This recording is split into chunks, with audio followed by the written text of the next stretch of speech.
Bismillahirrahmanirrahim. Alhamdulillah wa kafa. Wassalatu wassalamul atammanil akmalani ala sayyidina Muhammadinil Mustafa wa ala alihi syurafa wa ashabihil hunafa wa tabi'ina lahum wa tabi'ihim min ahli sidqi wal wafa wa alaina ma'ahum wa fihim birahmatika ya man ya'lamu sirra wa akhfa. Amma ba'du, usikum wa iyaya bitaqwallahi ta'ala wa ta'atih. Faqad fazal muttaqun. Qala Allah subhanahu wa ta'ala, ya ayyuhalladzina amanu taqullaha haqqa tuqatih wa la tamutunna illa wa antum muslimun. Sadaqallahul azim. Ma'asyiral hadirin wal hadirat yang terhormat, pengurus PKM peserta ihsan, para tokoh masyarakat semua yang hadir, ikhwanana, mudah-mudahan kita semuanya selalu dalam lindungan Allah Subhanahu wa taala, dalam keberkahan sempurna dari Allah Subhanahu wa taala, baik umur kita, rezeki kita, keluarga kita, kesibukan kita, mudah-mudahan selalu dalam ridha Allah Subhanahu wa taala. Amin. Amin ya rabbal alamin. Alhamdulillah atas semua anugerah dan nikmat yang telah diberikan oleh Allah Subhanahu wa taala kepada kita semuanya dan juga kepada semua alam semesta. Mudah-mudahan Allah Subhanahu wa taala berkenan untuk menjaga semua nikmat yang ada, dan Allah berkenan untuk menambahkan, menyempurnakan nikmat-nikmat yang belum diberikannya kepada kita, insyaallah, zahir wa batin, dunia akhirat. Dan besar harapan kita mendapatkan sempurnanya nikmat di akhirat, yaitu bersama keluarga dan orang-orang yang kita cintai di surganya Allah Subhanahu wa taala. Amin. Amin ya rabbal alamin. Salawat dan salam yang agung, yang mulia, mudah-mudahan selalu dihaturkan kepada baginda Nabi Muhammad sallallahu alaihi wasallam, keluarga, sahabat, dan semua pengikutnya ila yaumil qiyamah. Hadirin hadirat rahimakumullah, alhamdulillah bisa berjumpa kembali di dalam majelis ba'da subuh yang diantara fadilah utama di waktu ini adalah setelah sholat subuh sampai muncul matahari itu disunnahkan untuk kita banyak zikir atau ngaji atau yang berhubungan dengan ilmu dan lain sebagainya sampai muncul matahari. Jangan sampai kemudian nganggur, tidur dan lain sebagainya. Itu diantara hal yang makruh. Ya, tidur itu perkara mubah. Tapi kalau nggak tepat waktu ya jadi makruh. Bisa jadi juga tidur kalau sekiranya nggak tepat waktu bisa ngarah ke haram. Ya, maka jangan dianggap perkara mubah itu kemudian mubah total gitu. Ya enggak. Ya. Makan saja yang mubah. Tapi kalau makannya itu dipastikan membawa mudarat ya jadi haram. Ya. Makan mubah. Tapi kalau kau darah tinggi makan kepala kambing ya udah dipastikan mudarat ya jadi bisa jadi haram. Wala tulqu biaidikum ila tahluka. Jangan kalian menimpakan diri kalian di dalam kehancuran. Ya, tidur juga demikian. Tidur mubah asal hukumnya. Tapi bisa jadi makruh kalau tidak tepat waktu, semisal tidur habis subuh. Bisa jadi juga haram. Apa nih? Tidur udah masuk waktu, dia nggak yakin bangun sebelum keluar waktu. Umpama pulanglah dia dari bepergian, nyampe rumah jam 1 siang. Jam 1 udah zuhur. Mestinya dia harus sholat dulu lah. Tapi dia udah tidur aja lah. Nah, kalau tidurnya dia dengan keyakinan mesti bangun sebelum masuk asar. Aku udah pesan sama istri, udah gak kuat kali aku. Udah pesen sama istri jam 3 dibangunkan, umpama. Ya, udah kuat kali. Aku udah pesen sama anak untuk dibangunkan 2:30. Yang kayak gini tidurnya makruh. Tidurnya makruh. Kenapa? Karena ada kemungkinan dia bangun sebelum. Tapi kalau nggak ada kemungkinan bangun, pokoknya capek kali awak. Pesen istrinya tuh, udahlah nanti kapan bangun pun nggak tahu lah. Ya kayak gini udah masuk waktu, jadi haram tidurnya, Pak. Berbeda kalau tidurnya sebelum masuk waktu. Ya, datang jam 12 siang, kan belum zuhur. Nggak kuat kali tidur lah dia. Nah, kan masih belum masuk waktu. Itu berhukum makruh. Ya. Kenapa? Tapi kalau sudah masuk waktu, dia kan berkewajiban sholat. Ini tadi kita sampaikan perkara mubah itu juga ada kadarnya. Tidak total mubah mutlak itu yang enggak. Semuanya juga gitu, Pak. Ya. Ngobrol sama kawan mubah. Tapi kalau berlebihan sampai musuhan, ya haram. Berlebihan sampai melupakan sholat, ya haram. Dan lain sebagainya. Dari disinilah pentingnya untuk kita membatasi dalam semua hal yang bersifat mubah, sehingga tidak istirsal, tidak melepaskan diri seenaknya sendiri melakukan perkara mubah yang dia pikir wah mubah aja kok begitu. Harus kita orang ada rem. Makan harus tahu kadar mudarat enggaknya. Tidur harus tahu kadar tadi. Termasuk juga tadi kita sampaikan tentang tidur habis subuh. Tidur habis subuh. Ternyata tidur habis subuh ini pula yang banyak ya. Kadang-kadang anak-anak muda enak aja ya. Habis subuh terus tidur. Ya. Nabi pernah ngelihat Siti Fatimah tidur setelah subuh, dibangunkan oleh Nabi dengan kakinya Nabi. Dibangunkan dengan kakinya Nabi. Ya Fatimah ishhadi ma qasamallahu ta'ala minar ibadihi minar rizq. Wahai Fatimah. Wahai Fatimah. Bangkitlah, bangunlah dan saksikan Allah Subhanahu wa taala membagi rizki kepada hamba-hambanya.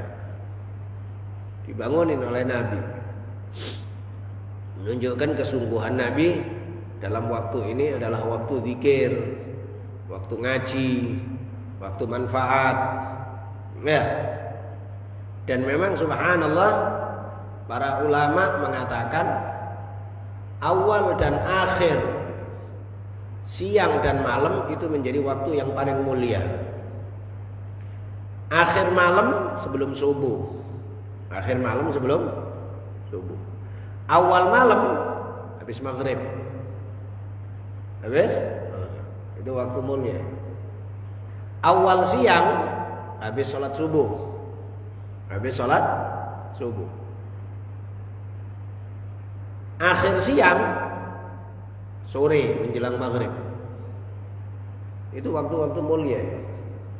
Ya, jadi ujung-ujung siang malam itu waktu mulia.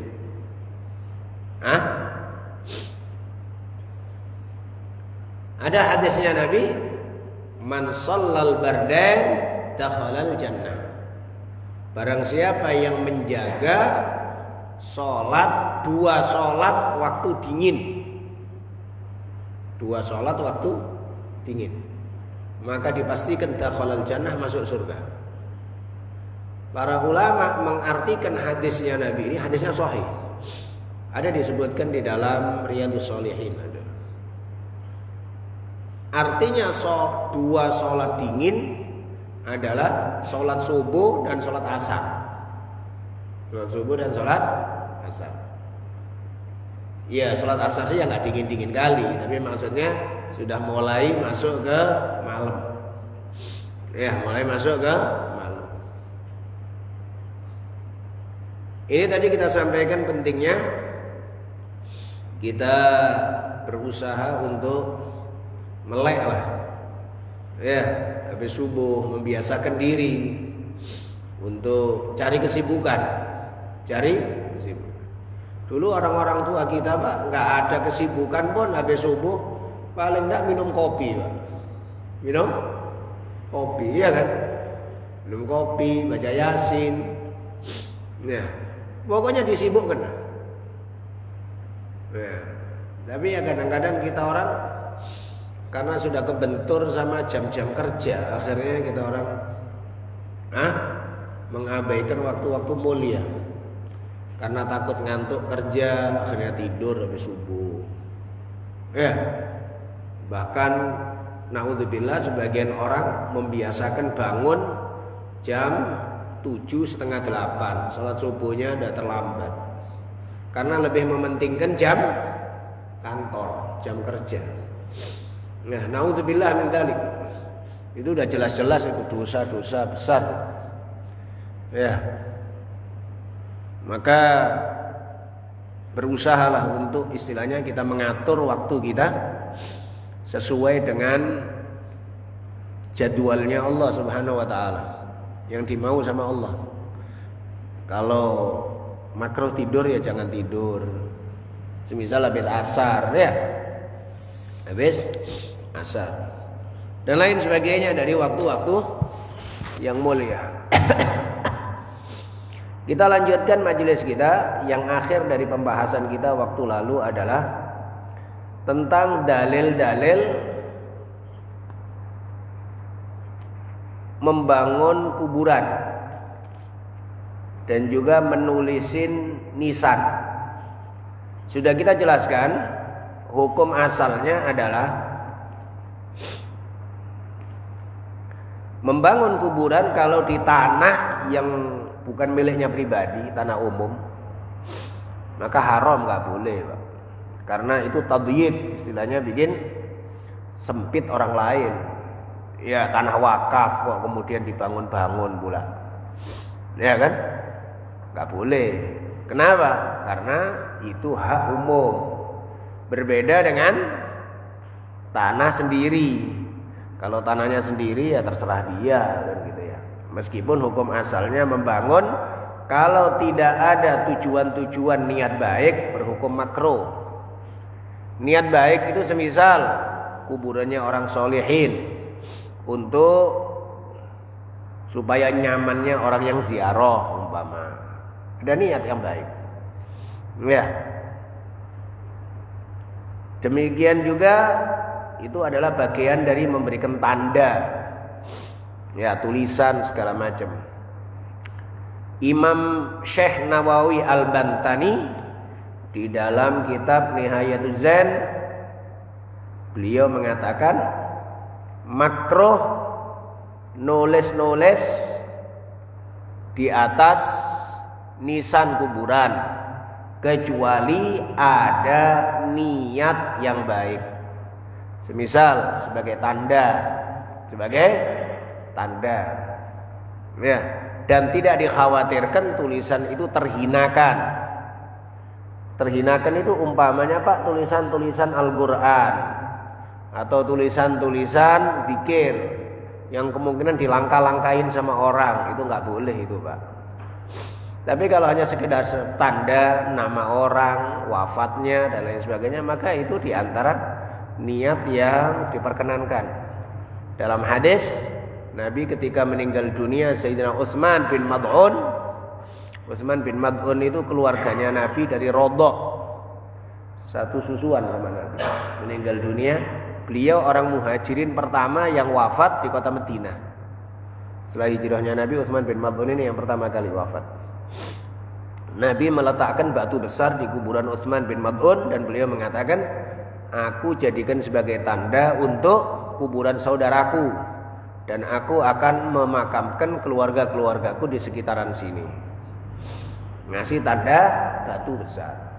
Nah, ngasih batu besar itu bukan masalah batunya, Pak, tapi sebagai tandanya. Ya, iya zamannya Nabi kuburan cuman bisa dihitung jari. Ya. Ataupun ya paling berapa, lebih dari 10 dikit kan gitu kan. Tapi sekarang Pak kuburan beratus, beribu, gimana mau ngasih tanda kalau nggak dengan tulisan gitu ya.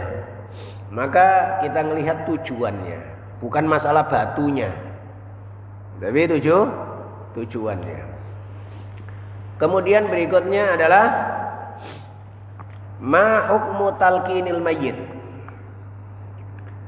Apa hukum mentalkin mayit? Talqin itu dari bahasa laqana yulaktinu. Artinya mengajari sesuai dengan per hurufnya. Talqin sama taklim beda.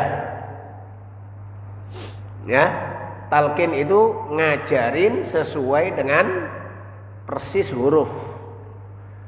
Ya, semisal orang mau mati dibilang la ilaha illallah gitu. Kalau taklim itu ilmu.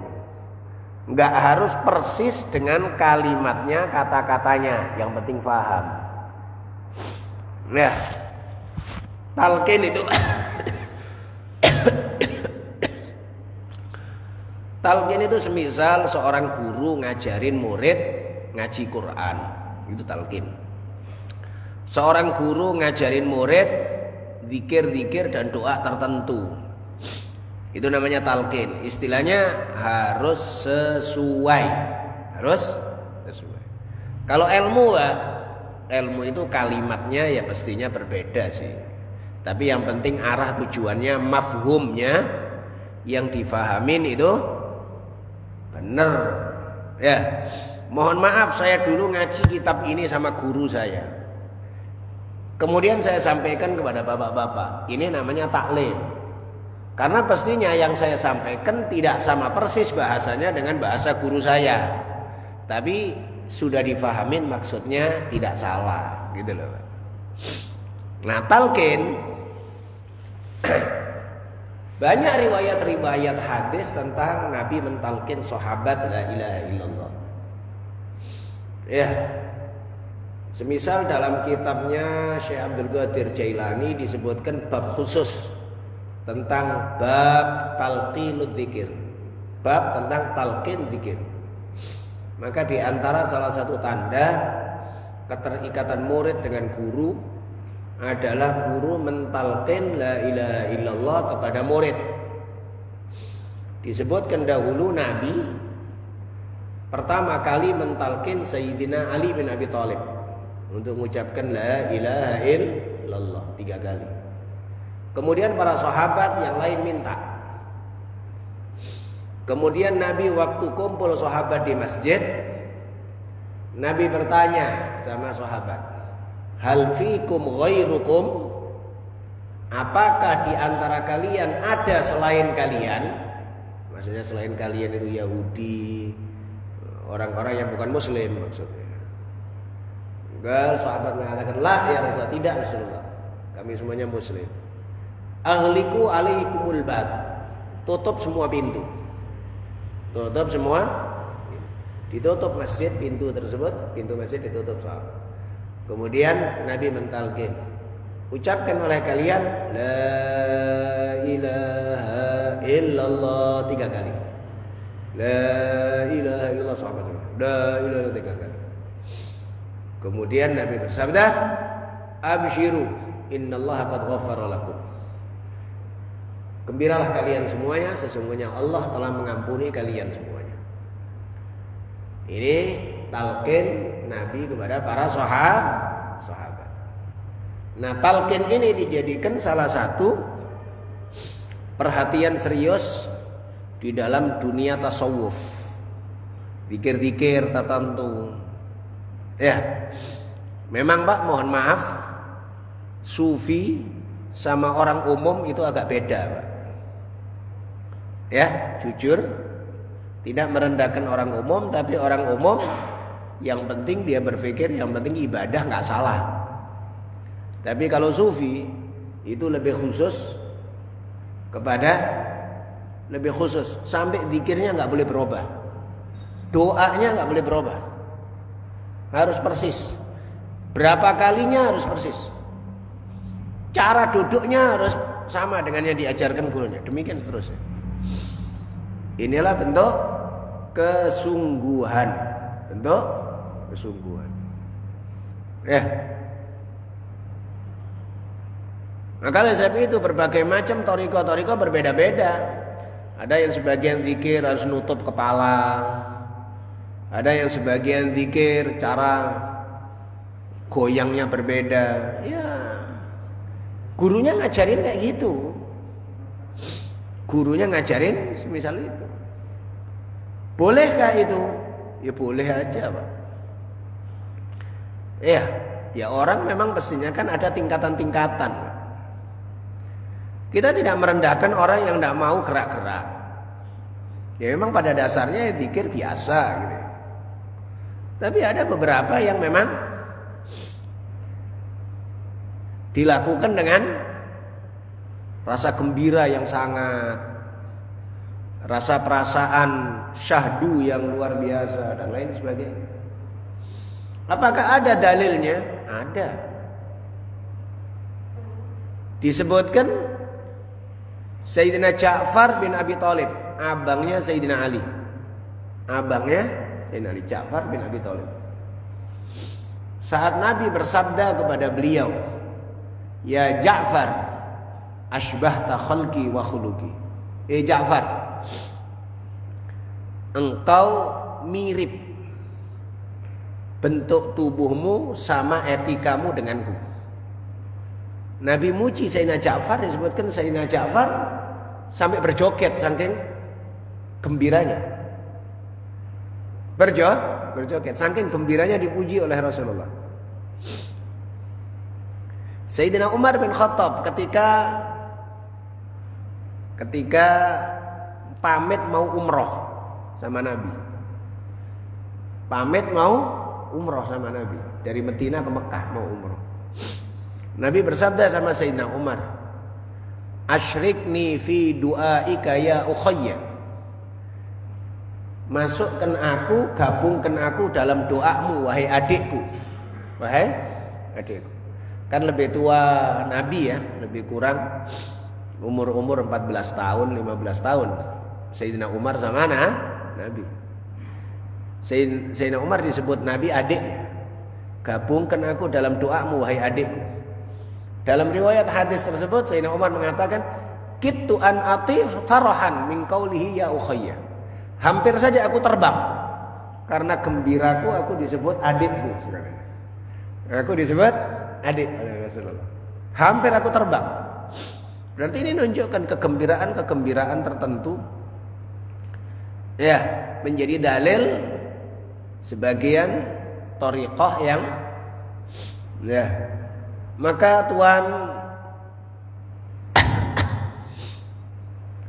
berbicara agama ya itu melalui ilmu, Pak.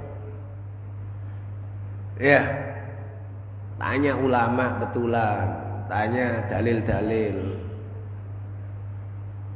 Bukan kok kemudian agama itu tergantung kepada netizen.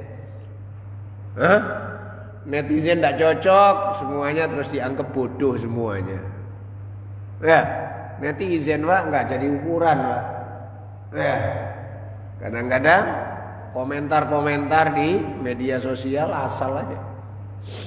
Ya semuanya itu ada dalil-dalilnya. Ini tadi kita sampaikan asal muasal talqin. Nabi mentalqin para sahabat mengucapkan la ilaha illallah, sedangkan Nabi meminta semua pintu masjid ditutup. Itu asal muasal talqin.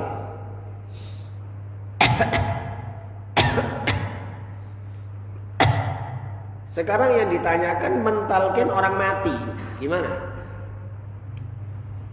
Mentalqin orang mati. Pertama,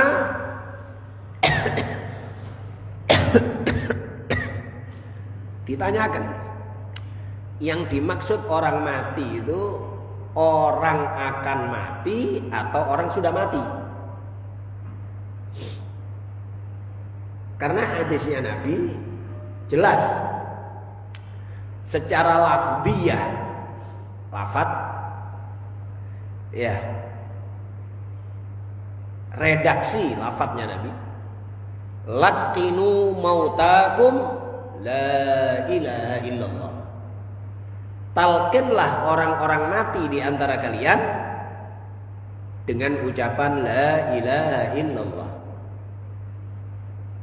Talqinkan orang-orang mati kalian. Laqinu, ini lafadznya, saya membahas redaksinya, redaksi.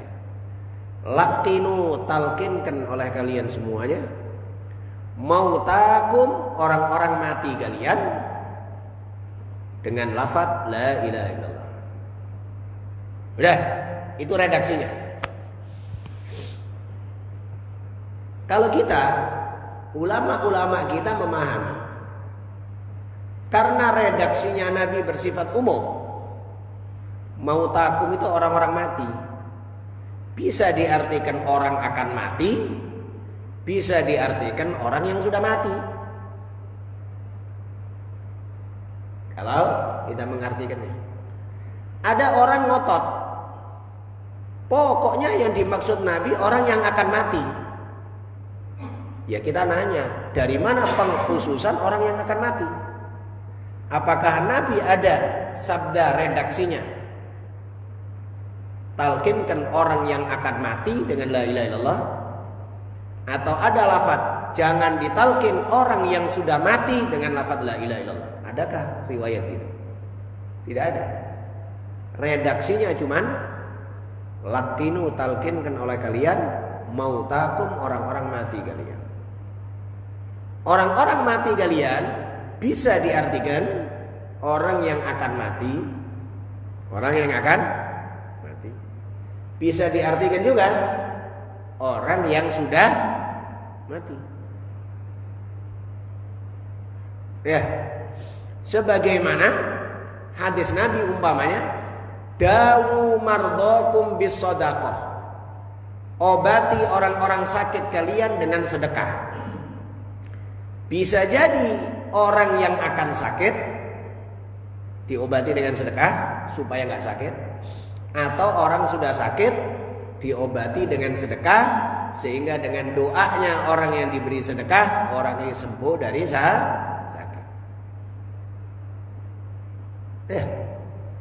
Karena tidak ada pengkhususan kepada hadis Nabi artinya tersebut. Udah. Itu hadis sahih yang kita sampaikan. Tidak ada beda pendapat di kalangan ahlul ilm akan disyariatkannya mentalkin orang yang akan mati. Ya. Adapun mentalkin orang yang sudah mati, khususnya setelah dimakamkan,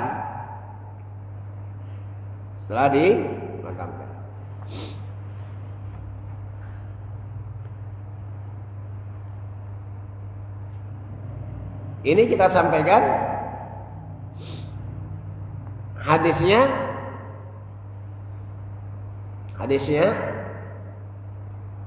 dalam riwayat Imam At-Tabarani dalam kitab Du'a,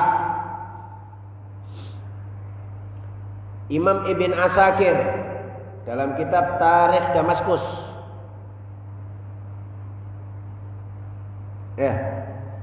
dalam Al-Imam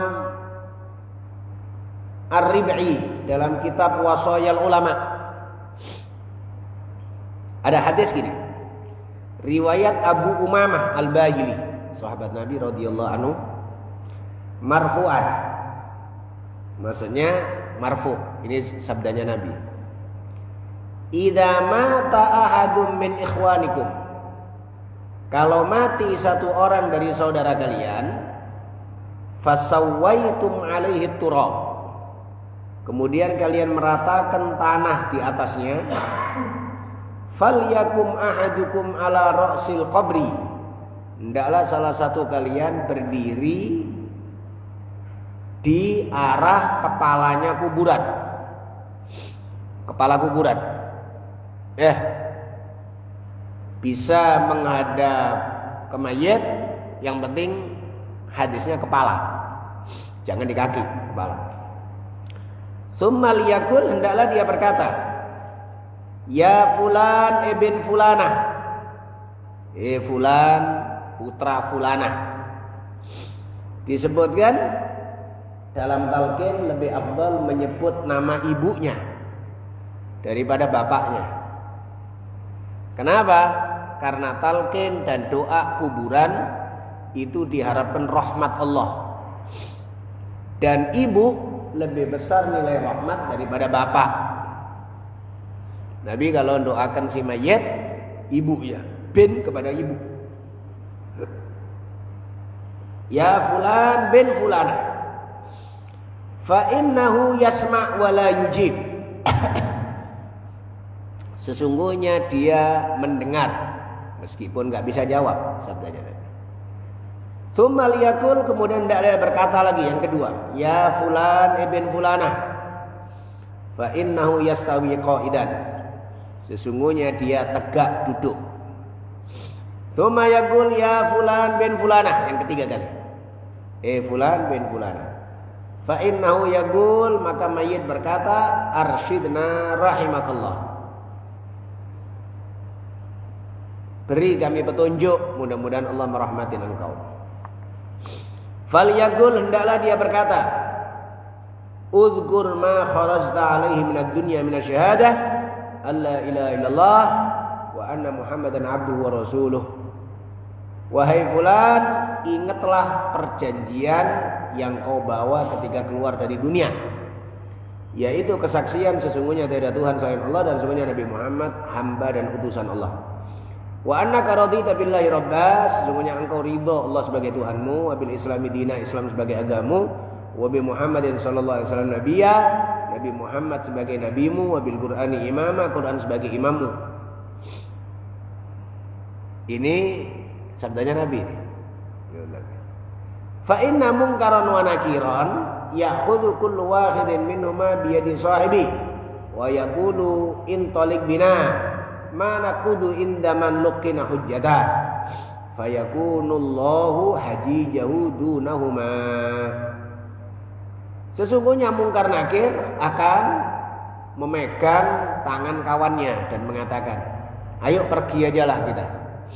Ngapain kita tanya orang yang sudah diajarin jawabannya.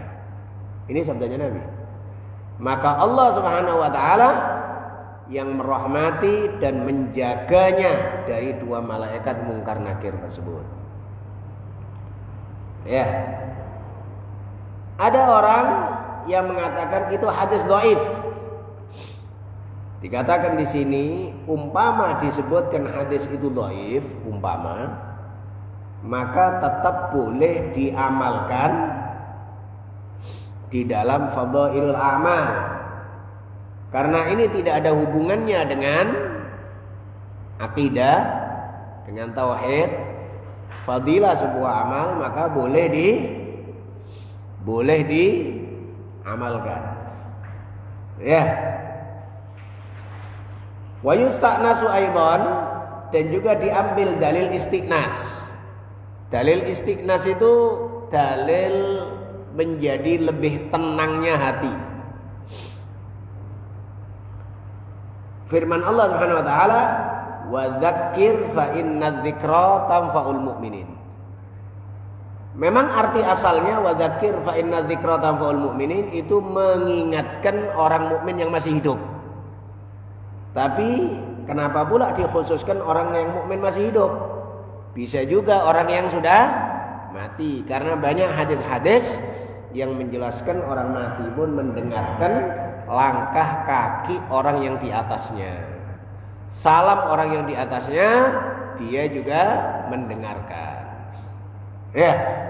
Demikian juga ada riwayat utlubul ilm minal mahdi ilal lahdi. Carilah ilmu dari ayunan sampai liang lahat. Ya. Dari ayunan itu azan. Dari ayunan itu azan, diazankan ke telinga, Allahu Akbar, itu ayunan. Lah di liang lahat, ya liang lahat talqin lah. Nggak mungkin pula kemudian orang di liang lahat kemudian kita buat pengajian di kuburan, ini nggak ada. Ya talqin. Ya maka diamalkanlah hadis tersebut. Apalagi disebutkan seorang mukmin paling hajatnya dia adalah ketika baru dikubur. Itu untuk ketenangan. Orang baru dikubur itu perlu untuk lebih tenang. Oleh sebab itu disebutkan dalam hadis, jangan cepat-cepat ninggalin kuburan setelah dikubur. Karena mayit merasa tenang dengan orang yang menungguin dia. Ya, mayoritas kita biasanya habis kubur langsung pada pulang. Ya saya sih tidak merendahkan karena orang ya punya kesibukan ya masing-masing. Tapi seyogianya sih harusnya anaknya almarhum, keluarga dekatnya almarhum, kalau bisa tungguin lah sampai setengah jam atau kayak gitu. Kadar-kadar setengah jam, 1 jam. Ya. Ya nggak mungkin pula kita tungguin semalam suntuk, ya nggak mungkin. Tapi paling enggak setengah jam, 1 jam, karena di masa itulah masa Munkar Nakir datang.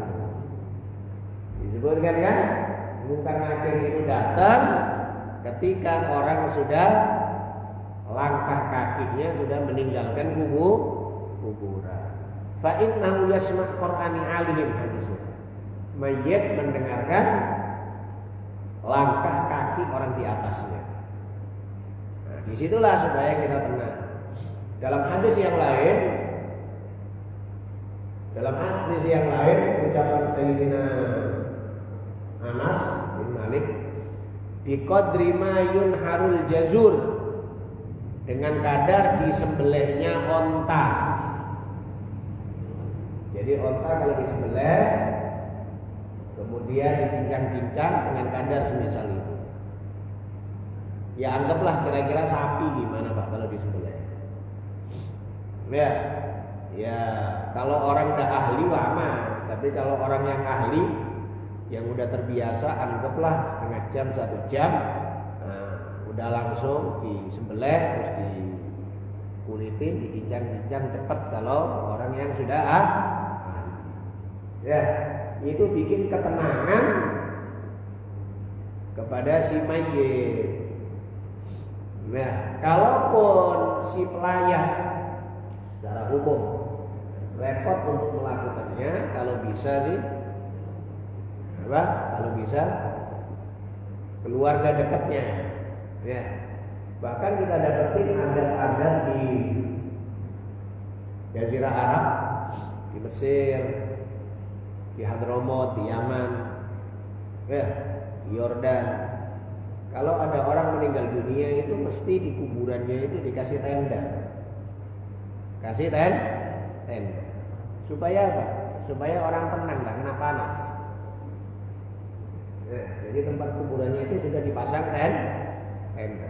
Kalau kita kan jarang lah itu pasang tenda, jarang. Ya, ingin selesai cepat-cepat. Mengajarkan mayit itu gimana Pak? Ya, terima kasih. Itu dalilnya adalah dalil qiyas. Kalau ditanya apakah ada dalil di dalam hadis atau di dalam Quran, tidak ada. Diperjelas oleh para ulama tidak ada. Tapi dalil di dalam Ahlus Sunnah wal Jamaah bahwa dalil itu dasar utama hukum itu ada 4, yaitu Quran, hadis, ijma', qiyas. Nah, dikiaskan kepada orang yang pertama kali lahir disunnahkan untuk adzan, maka sama juga demikian pertama kali masuk ke liang lahat, ke alam yang lain, juga diazankan. Ya, maka ini tadi kita sampaikan termasuk juga talqin, termasuk juga azan, itu amalia yang ada dasar-dasarnya. Ya, ada orang yang ngomongnya nggak mau dalil kias, ya nggak ada masalah. Bukan perkara wajibnya, kita orang nggak ruwet kali dalam hal-hal yang kayak gitu. Ya, bukan perkara wajib, tapi ulama kita membahas urusan orang mati, ya, itu diamalkan sedetail mungkin. Diamalkan sedetail mungkin sebagai bentuk rahmat kasih sayang kepada yang sudah mati. Karena orang yang mati nggak bisa beramal lagi, nah, nggak bisa beramal lagi. Maka meskipun itu hadisnya dhaif, meskipun dalilnya qiyas, meskipun dalilnya apa segala macam, tetap diamalkan. Kenapa? Dasarnya adalah si mayit sudah nggak bisa lagi beramal. Maka yang masih hiduplah yang beramal untuk kemaslahatannya si orang mati. Semisal, ya, memberikan sedekah kepada orang mati. Ya, kadang sebagian orang anggap nggak ada dasarnya. Ternyata ada dasarnya dari hadis Nabi. Nabi pernah ke rumahnya orang yang setelah meninggal dunia di kuburan, kemudian diundang sama wanita untuk makan di rumahnya. Nabi pernah. Riwayat Imam Ahmad bin Hanbal ada. Ya, istilahnya makan di rumah orang yang, ya, kalau orang mengatakan memaksakan diri dan lain sebagainya, nggak bisa pula orang itu dihukumin secara umum semuanya memaksakan diri.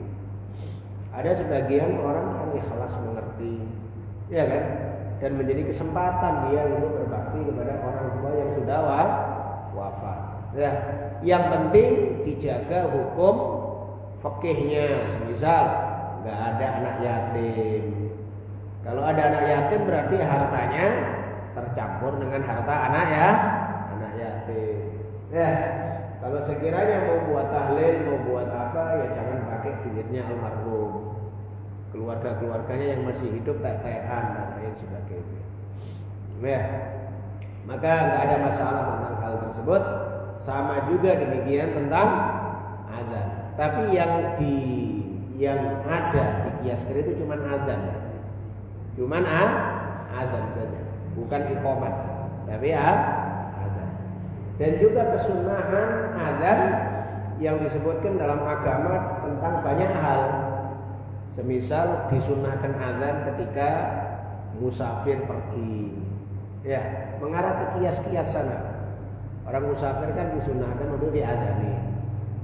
Orang ketika ada angin puting beliung, ketika ada kekhawatiran sunnah azan. Maka kesunahan azan di dalam banyak tempat itu nyata di dalam hadis-hadis, di dalam hukum syariat.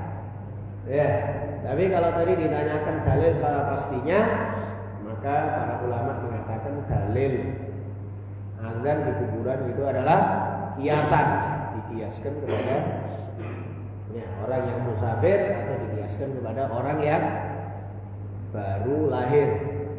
Wallahu a'lam bishawab. Insyaallah kita lanjutkan pada majelis-majelis yang akan datang. Mudah-mudahan diberkahi oleh Allah Subhanahu wa taala, bertambah ilmu kita, dan mudah-mudahan ilmu kita diberkahi oleh Allah Subhanahu wa taala, manfaat untuk orang-orang sekitar kita. Ala hadhihi niyyah wa niyyah shalihah. Al-Fatihah. Bismillahirrahmanirrahim. Ar-Rahmanir-Rahim.